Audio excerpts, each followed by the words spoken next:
ഒരു അപ്രതീക്ഷിതമായിട്ടുള്ള ഒരു ഞെട്ടിക്കുന്ന വാർത്ത തന്നെയാണ് ഇപ്പോൾ പുറത്തു വന്നിരിക്കുന്നത്. അതായത് ഒരു വലിയ വിജയം എന്ന് തന്നെ പറയേണ്ടി വരും. അതായത് എതിരില്ലാതെ ഒട്ടനവധി സീറ്റിൽ ഇപ്പോൾ BJP വിജയിച്ചിരിക്കുന്നു എന്ന വലിയ വാർത്തയാണ് ഇപ്പോൾ പുറത്തു വന്നിരിക്കുന്നത്. വാർത്തയുടെ വിശദമായിട്ടുള്ള കാര്യങ്ങളിലേക്ക് കടക്കുമ്പോഴത്തേക്കും അസമിലാണ് ഈ ഒരു കാര്യം സംഭവിച്ചിരിക്കുന്നത്. അതായത് അസമിൻ്റെ രാഷ്ട്രീയ ചരിത്രത്തിലെ തന്നെ ഏറ്റവും വലുതും അതുപോലെ തന്നെ അത്ഭുതകരവുമായിട്ടുള്ള ജനവിധിയാണിതെന്ന് ഹിമന്ത ബിശ്വ ശർമ്മ ഇപ്പോൾ പറഞ്ഞിരിക്കുകയാണ്.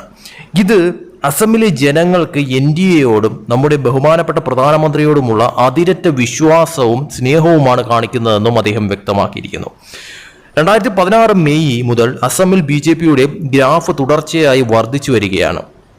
ഇപ്പോൾ ഈ വടക്ക് കിഴക്കൻ സംസ്ഥാനത്ത് നിന്ന് BJPക്ക് മറ്റൊരു വലിയ സന്തോഷ വാർത്തയാണ് ഉണ്ടായിരിക്കുന്നത്. അതായത് അസം പഞ്ചായത്ത് തെരഞ്ഞെടുപ്പിൽ BJP ഏകദേശം 300-ലുപരി സീറ്റുകൾ എതിരില്ലാതെ നേടിയതായിട്ടാണ് അസം മുഖ്യമന്ത്രി കൂടിയായ ഹിമന്ത ബിശ്വ ശർമ്മ അവകാശപ്പെട്ടിരിക്കുന്നത്. ഇപ്പോൾ മെയ് 2-നും 7-നും 2 ഘട്ടങ്ങളിലായാണ് അസമിലെ പഞ്ചായത്ത് തെരഞ്ഞെടുപ്പിനുള്ള വോട്ടെടുപ്പ്. അതിനു മുന്നോടിയായിട്ട് തന്നെയാണ് ഇപ്പോൾ BJP എതിരില്ലാതെ 300-ലധികം സീറ്റുകൾ വിജയിച്ചിരിക്കുന്നതായിട്ടുള്ള റിപ്പോർട്ടുകൾ പുറത്തു വരുന്നത്. പഞ്ചായത്ത് തെരഞ്ഞെടുപ്പിൽ നിന്ന് നാമനിർദ്ദേശ പത്രിക പിൻവലിക്കാനായിട്ടുള്ള അവസാന തീയതി ഏപ്രിൽ 18-നാണെന്ന് അസം മുഖ്യമന്ത്രി ഹിമന്ത ബിശ്വ ശർമ്മ പറഞ്ഞിരുന്നു. എക്സിലെ ഒരു പോസ്റ്റ് പങ്കിട്ടുകൊണ്ടാണ്, ഒരു ചാർട്ട് പങ്കിട്ടുകൊണ്ട് ഇതുവരെ ലഭിച്ച റിപ്പോർട്ടുകൾ പ്രകാരം 37 ജില്ലാ പരിഷത്തുകളിലും 35 എണ്ണത്തിലും BJPയും 2 എണ്ണത്തിൽ AGPയും അതോടൊപ്പം തന്നെ 288 അജാലിക് പഞ്ചായത്തുകളിലും അതിൽ 259-ൽ BJPയും 29 എണ്ണത്തിൽ AGPയും NDA അങ്ങനെ ടോട്ടൽ നോക്കിക്കഴിഞ്ഞാൽ എതിരില്ലാതെ ഇത്രയും സീറ്റുകളിൽ വിജയിച്ചിരിക്കുന്നു എന്നാണ് ഇപ്പോൾ പുറത്തു വരുന്ന റിപ്പോർട്ട് എന്ന് പറയുന്നതും അതോടൊപ്പം തന്നെ മുഖ്യമന്ത്രി തന്നെ ഇപ്പോൾ എക്സിൽ കുറിച്ചിരിക്കുന്ന കാര്യങ്ങളെന്ന് പറയുന്നതും. അവർ പുറത്തിറക്കിയ ചാർട്ട് അനുസരിച്ചാണെങ്കിൽ സോണൽ കൗൺസിൽ സ്വതന്ത്രരായി 15 സീറ്റുകൾ നേടിയിരിക്കുന്നു. കോൺഗ്രസ് പാർട്ടി 9 സീറ്റുകൾ നേടിയപ്പോൾ AUDF 1 സീറ്റ് നേടി.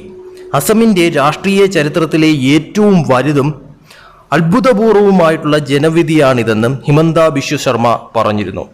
ഇത് അസമിലെ ജനങ്ങൾക്ക് NDAയോടും നമ്മുടെ ബഹുമാനപ്പെട്ട പ്രധാനമന്ത്രിയോടുമുള്ള അതിരറ്റ വിശ്വാസവും സ്നേഹവുമാണ് കാണിക്കുന്നതെന്നും അദ്ദേഹം തുറന്നടിച്ച് പറഞ്ഞിരുന്നു. എന്നാൽ ഇപ്പോൾ കോൺഗ്രസ് ഈ ഒരു കാര്യത്തിൽ വളരെയധികം പെട്ടിരിക്കുകയാണ് എന്ന കാര്യത്തിൽ യാതൊരു സംശയവുമില്ല. കോൺഗ്രസ് BJPക്കെതിരെ പല തരത്തിലുമുള്ള പ്രതിഷേധങ്ങൾ ഉയർത്തുന്നുണ്ട്. അത് പല രീതിയിൽ തന്നെ അവർ അത് പോസ്റ്റുകളായിട്ടും അതോടൊപ്പം തന്നെ BJPയുടെ ഭരണത്തെക്കുറിച്ചുമൊക്കെയുള്ള പലതരത്തിലുമുള്ള പോരായ്മകളൊക്കെ തന്നെ കോൺഗ്രസ് തുറന്നടിച്ച് പറയുന്നുണ്ട്. പക്ഷേ എങ്കിൽ പോലും ഈ ഒരു സംഭവം നടന്നിരിക്കുന്നത്, അതായത് എതിരില്ലാതെ തെരഞ്ഞെടുപ്പിന് മുന്നോടിയായിട്ട് തന്നെ, അതായത് വരുന്ന തെരഞ്ഞെടുപ്പ്, അതായത് ഈ പഞ്ചായത്ത് തെരഞ്ഞെടുപ്പെന്ന് പറയുന്നത് മെയ് മാസം നടക്കാനായിട്ടുള്ള തെരഞ്ഞെടുപ്പാണ്. അതായത് ഇതിൻ്റെ വോട്ടെടുപ്പ് എന്ന് പറയുന്നത് മെയ് 2-നും 7-നും ഉള്ള ആ ഒരു 2 ഘട്ടങ്ങളിലായിട്ടാണ് അസമിലെ പഞ്ചായത്ത് തെരഞ്ഞെടുപ്പ് നടക്കുന്നത്. പക്ഷേ അതിന് മുന്നോടിയായിട്ടാണ് ഇപ്പോൾ 300-ലധികം സീറ്റുകളിൽ എതിരില്ലാതെ തന്നെ BJP ജയിച്ചതായിട്ടുള്ള വാർത്തകൾ പുറത്തു വരുന്നത്. ഇത് തീർച്ചയായിട്ടും BJPയെ സംബന്ധിച്ചിടത്തോളം വളരെ വലിയൊരു നേട്ടം തന്നെയാണെന്ന കാര്യത്തിൽ യാതൊരു സംശയവുമില്ല. അതേസമയം പ്രതിപക്ഷത്തെ സംബന്ധിച്ചിടത്തോളം, പ്രത്യേകിച്ച് കോൺഗ്രസിനെ സംബന്ധിച്ചിടത്തോളം ഇത് അത്രയ്ക്കും വലിയ ഒരു തിരിച്ചടി തന്നെയാണെന്ന കാര്യത്തിൽ ഒരു സംശയവുമില്ലാതെ പറയാൻ സാധിക്കുന്ന ഒരു കാര്യം തന്നെയാണ്. എന്തായാലും അസമിലെ ഈ ഒരു വിജയം അത് തീർച്ചയായിട്ടും മുഖ്യമന്ത്രി തന്നെ നേരിട്ട് എക്സിൽ പോസ്റ്റ് ഇട്ടുകൊണ്ട് തന്നെ അറിയിച്ചിരിക്കുകയാണ് എന്നതാണ് ഏറ്റവും വലിയ ഒരു ഹൈലൈറ്റ് ആയിട്ട് കാണേണ്ട കാര്യമെന്ന് പറയുന്നത്.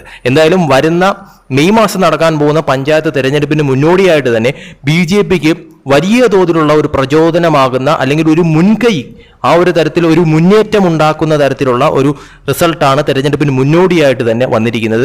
തൂത്തുവാരുമെന്ന് തന്നെയാണ് പറഞ്ഞിരിക്കുന്നത്. മെയ്യിൽ നടക്കാൻ പോകുന്ന ആ തെരഞ്ഞെടുപ്പിൽ ഇപ്പോൾ ഈ കിട്ടിയിരിക്കുന്ന സീറ്റുകളും ഇനി വരാൻ പോകുന്ന തെരഞ്ഞെടുപ്പിൽ നടക്കാൻ പോകുന്ന ആ ഒരു സീറ്റുകളും കൂടി BJP തൂത്തുവാരുമെന്ന് തന്നെയാണ് ഇപ്പോൾ മുഖ്യമന്ത്രി ഉൾപ്പെടെ തുറന്നടിച്ച് പറഞ്ഞിരിക്കുന്ന കാര്യമെന്ന് പറയുന്നത്.